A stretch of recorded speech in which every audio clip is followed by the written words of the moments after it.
Nizam Basheer, Prithviraj Sukumaran, I nobody എന്ന് പറഞ്ഞ cinema കണ്ടിരിക്കുകയാണ് guys. ഇത് എഴുതിയിരിക്കുന്നത് സമീർ അബ്ദുൾ എന്ന് പറഞ്ഞ ഒരു മനുഷ്യനാണ്. Producers as usual Prithviraj productions, E4 എന്റർടൈൻമെന്റ്സുമാണ്. സുപ്രിയ മേനോൻ, മുകേഷ് ഹർമേത്ത, CV സാരഥി, ഹാരിസ് ശേഷം, പൃഥ്വിരാജ് സുകുമാരൻ ഇവരൊക്കെ തന്നെയാണ്. അഭിനയിച്ചിരിക്കുന്നവർ പാർവതി ഉണ്ട്, പിന്നെ എന്താ പറയുക, ഹക്കീം ഷാ ഉണ്ട്, സനാൽ താഫ് ഭർത്താവും ഭാര്യയും, അതേപോലെ തന്നെ ഭർത്താവും ഭാര്യയും തന്നെയാണ് അഭിനയിച്ചിരിക്കുന്നത്. പിന്നീട് ആരാണ്, വിജയരാഘവൻ ചേട്ടൻ വരുന്നുണ്ട്, അശോകൻ ചേട്ടനുണ്ട്, അങ്ങനെ കുറേ പേരുള്ള ഒരു സിനിമ. ഖാലിദ് റഹ്മാൻ, അങ്ങനെ ഇഷ്ടംപോലെ പേരുള്ള ഒരു സിനിമയാണ് ഇത്. Music by our own Jakes Bejoy, പിന്നെ സിനിമാറ്റോഗ്രാഫി ദിനേശ് പുരുഷോത്തം എന്ന് പറഞ്ഞൊരു പുള്ളിയാണ്. റമീസ് MB എന്ന് പറഞ്ഞ ആളാണ് ഈ സിനിമ എഡിറ്റ് ചെയ്തിരിക്കുന്നത്. Sound department, visual effects, stunts, അങ്ങനെ കുറേ പേര്. കലേ കിങ്സണാണ് സ്റ്റണ്ട് മെയിനായിട്ട് ചെയ്തിരിക്കുന്നത്. ഈ സിനിമയെ കുറിച്ച് ഞാൻ പറയുകയാണെങ്കിൽ ഇതിന്റെ ടെക്നിക്കൽ സൈഡ്, ടെക്നിക്കൽ ബാക്ക്ഗ്രൗണ്ട് അടിപൊളിയായിരുന്നു. സിനിമാറ്റോഗ്രാഫി ആയാലും മ്യൂസിക് ആയാലും സൗണ്ടിനൊക്കെ കൊടുത്തിരിക്കുന്ന പ്രാധാന്യമുണ്ട്. സൈലൻസ് കൊടുക്കേണ്ടത് സൈലൻസ് ഭയങ്കര മൈന്യൂട്ടായിട്ട് സൈലൻസ് പോയിട്ടുണ്ട്. പിന്നെ അല്ലാത്ത പക്ഷെ ഫൈറ്റ് സീക്വൻസസ് ഒക്കെ അവർ ചെയ്തിരിക്കുന്ന മ്യൂസിക് ആയാലും സൗണ്ട് ആയാലും വിഷ്വൽ എഫക്ട്സ് വേറെ ലെവലായിരുന്നു. അതും സിനിമാറ്റോഗ്രാഫി എന്ന് പറയുമ്പോഴത്തേക്ക് അത് വേറൊരു ലീഗിലേക്ക് തന്നെ പോയി. ദിനേശ് പുരുഷോത്തമൻ ഇനൂബ് ചെയ്ത വർക്ക് ചെയ്താന്ന് ഞാൻ ഓർക്കുന്നില്ല, ഞാൻ കണ്ടിട്ടുണ്ടോന്നൊന്നും എനിക്കറിയില്ല. പക്ഷെ ഈ സിനിമയിലെ സിനിമാറ്റോഗ്രാഫി ഒക്കെ വേറെ ലെവലാണ്. ഈ സിനിമയുടെ ഒരു കഥ പറയുകയാണെങ്കിൽ എന്താ, ഒരു ബാങ്ക് കൊള്ള നടക്കുന്നു. അവിടെ വന്നു വിടുന്ന നമ്മുടെ ഒരു നായകൻ ഒരു ഫാമിലി മാനാണ്. അയാളുടേതായ പ്രശ്നങ്ങൾ ഫാമിലിയിലുണ്ട്.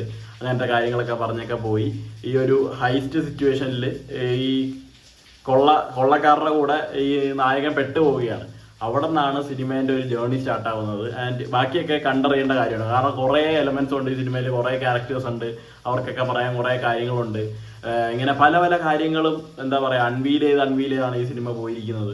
അപ്പോൾ ഫസ്റ്റ് ഹാഫ് പറയുകയാണെങ്കിൽ ഫസ്റ്റ് ഹാഫ് അടിപൊളിയായിട്ട് അവർ ചെയ്തിട്ടുണ്ട്. അത് ടെക്നിക്കലി ആണെങ്കിലും സ്ക്രിപ്റ്റ് വൈസ് ആയാലും നമുക്ക് എന്താ പറയുക, സംഭവം സ്ലോ പേസ്ഡ് ആണ്. പക്ഷേ എങ്കിൽ പോലും ഓരോ പോയിന്റ്സിൽ എന്ന് വെച്ച് കഴിഞ്ഞാൽ ഈ ഓരോരോ സീൻസ് എടുത്തിട്ടുള്ളത് ഓരോരോ മിസ്റ്ററി എലമെന്റ്സ് അവർക്ക് അൺവീൽ ചെയ്യാൻ വേണ്ടിയാണ്. അങ്ങനെയാണ് ഓരോരോ സീന് ഫസ്റ്റ് ഹാഫിൽ പോയിരിക്കുന്നത്. ആൻഡ് ടെക്നിക്കലി പടം ഞാൻ പറഞ്ഞില്ലേ വേറൊരു ലെവല്. കാരണം എന്താ വെച്ചാൽ ഇപ്പോൾ സിനിമാറ്റോഗ്രാഫിന്റെ കുറേ POV ഷോട്ടായാലും പിന്നെ എന്താ പറയുക ക്ലോസപ്പ് വെച്ചിരിക്കുന്നത് രാജുവേട്ടൻ്റെ ഇളയ മകളുടെയും ഒരു ക്ലോസപ്പ് സീനൊക്കെ ഉണ്ട്. അവരുടെ അത് അടിപൊളിയായിട്ട് അവർ എക്സിക്യൂട്ട് ചെയ്തിട്ടുണ്ട്. നല്ലോണം അഭിനയിച്ചിട്ടുണ്ട് ആ കുട്ടി. രാജുവേട്ടൻ അതിൽ അടിപൊളിയായിട്ട് ചെയ്തിട്ടുണ്ട്. അതൊക്കെ നല്ല രീതിയിൽ തന്നെ പോയിട്ടുണ്ട്. പിന്നെ വേറൊരു സംഭവം എടുത്ത് പറയാൻ തോന്നിയ ഒരു ഷോട്ടാണ് കേട്ടോ. രാജുവേട്ടൻ്റെ കണ്ണടിച്ച് കലക്കിയിട്ടാണ് തുടക്കത്തിൽ നമ്മൾ കാണുന്നത്. അപ്പോൾ പുള്ളി സംസാരിക്കുന്നിടത്ത് ഒരു POV ഷോട്ട് വെച്ചിട്ടുണ്ട് പുള്ളീൻ്റെ. ഒരിടത്ത് കുറച്ച് മങ്ങി എന്ന് വെച്ചാൽ കണ്ണിരിക്കുന്നത് രാജമാണിക്യത്തിലെ മമ്മൂക്കേൻ്റെ കണ്ണ് കണക്കാണ് ഇരിക്കുന്നത്. അപ്പോൾ ഒരു കണ്ണിന് ചെറിയൊരു മങ്ങലും മറ്റേ കണ്ണ് ഭയങ്കര എന്താ പറയുക എവിഡൻ്റ് ആയിട്ട് എല്ലാം കാണുന്ന രീതിയിലും അതൊക്കെ POVയിൽ അവർ പ്ലാൻ ചെയ്ത് അവരുടെ ഒരു ഐഡിയ അവരുടെ ഒരു തോട്ട് പ്രോസസ്സ് പോയിരിക്കുന്ന രീതിയൊക്കെ നൈസായിട്ട് തന്നെ ഉണ്ട്. പിന്നെ ലൊക്കേഷൻ കട്ടസി ആയാലും ഇപ്പം സത്യം പറഞ്ഞാൽ ഈ സിനിമ നടക്കുന്നത് ട്രിവാൻഡ്രത്ത് ആണ് എന്നാണ് അവർ പറയപ്പെടുന്നത്. ട്രിവാൻഡ്രം കുറേ അടുത്ത് കാണിച്ചിട്ടുണ്ട്. പക്ഷേ ഇവരുടെ മെയിൻ ഒരു ഫ്ലാറ്റ്, അതിൻ്റെ പരിസരം, അതിൻ്റെ ചുറ്റുപാട് കാര്യങ്ങളൊക്കെ കാണിച്ചിരിക്കുന്നത് നമ്മുടെ എറണാകുളം ജവഹർ നഗറാണ്, കളവന്തറയിലുള്ള. എൻ്റെ വീടിൻ്റെ തൊട്ടടുത്ത് തന്നെയാണ്. അപ്പോൾ അത് കണ്ടപ്പോൾ തന്നെ എനിക്ക് കാര്യം പിടികിട്ടി. ഫസ്റ്റ് ഹാഫ് അവർ കൊണ്ടുപോയി നിർത്തിയിരിക്കുന്ന ഒരു സംഭവം ആയാലും എല്ലാം കൊണ്ടും നൈസായിട്ട് തന്നെ അവർ ആ ഒരു ഫസ്റ്റ് ഹാഫ് നമ്മളിങ്ങനെ പിടിച്ചങ്ങ് ഇരുത്തിയിട്ടുണ്ട്. സെക്കൻഡ് ഹാഫ് വരുമ്പോഴത്തേക്കും നമുക്ക് ഫസ്റ്റ് ഹാഫ് കാണുമ്പോൾ നമുക്കൊരു സംഭവം പിടികിട്ടും. ഇതിപ്പോ ഇവിടം വരെ എത്തിച്ചു, ഇനി അങ്ങോട്ട് ഒരു ആഫ്റ്റർ മാത്ത് ആണ്, അല്ലെങ്കിൽ ഇനി അവരെ ഇതെങ്ങനെ സർവൈവ് ചെയ്യും, എങ്ങനെ ഇതിനെ പിന്തള്ളി പുറത്തു വരും എന്നുള്ള ഒരു സംഭവമാണ് സെക്കൻഡ് ഹാഫ്. അതിൽ അവരുടെ എക്സിക്യൂഷൻ ചെറുതായിട്ട് പാളിയത് പോലെയാണ് എനിക്ക് പേഴ്സണലി ഫീൽ ചെയ്തത്. സെക്കൻഡ് ഹാഫ് ഒരു ക്ലൈമാക്സ് ഒക്കെ അടുപ്പിച്ച് വരുമ്പോഴത്തേക്കും നമുക്ക് നല്ല നല്ല മൊമെന്റ്സ് ഉണ്ട്. പക്ഷേ ഫസ്റ്റ് ഹാഫിൽ എനിക്ക് ഭയങ്കര സ്ലോ പേസ്ഡ് ആയിട്ട് സിനിമ തോന്നി. പക്ഷെ ഒരിടത്ത് പോലും എനിക്ക് ബോറടിച്ചില്ല. സെക്കൻഡ് ഹാഫ് നല്ല രീതിയിൽ വലിപ്പിച്ച പോലെയാണ് എനിക്ക് തോന്നിയത്.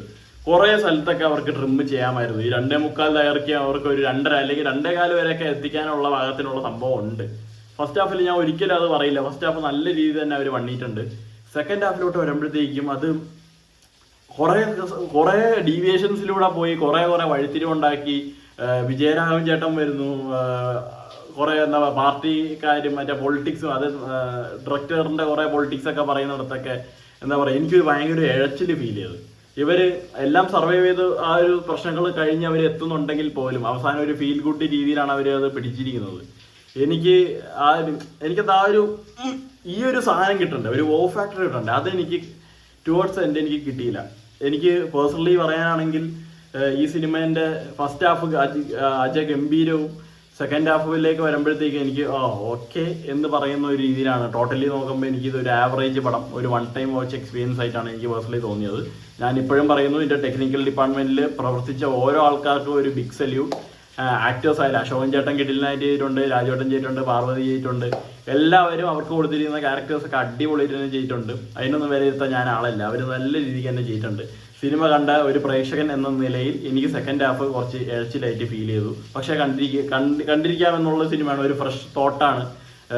ലോജിക്കൊന്നും നോക്കരുത്, ലോജിക്കൊക്കെ നോക്കാതെ. കാരണം സെക്കൻഡ് ഹാഫിലേക്ക് വരുമ്പോൾ കുറേ അടി, കുറേ ആക്സിഡൻറ്റ്, ഇത് തന്നെ ഈ ലൂപ്പോ അല്ലെങ്കിൽ ഇങ്ങനെ വന്നുകൊണ്ടിരിക്കുന്നിടത്ത് എനിക്കൊരു എന്താ പറയുക, ഒരു ലാഗ് ഫീൽ ചെയ്തു, ടു ബി ഓണസ്റ്റ്.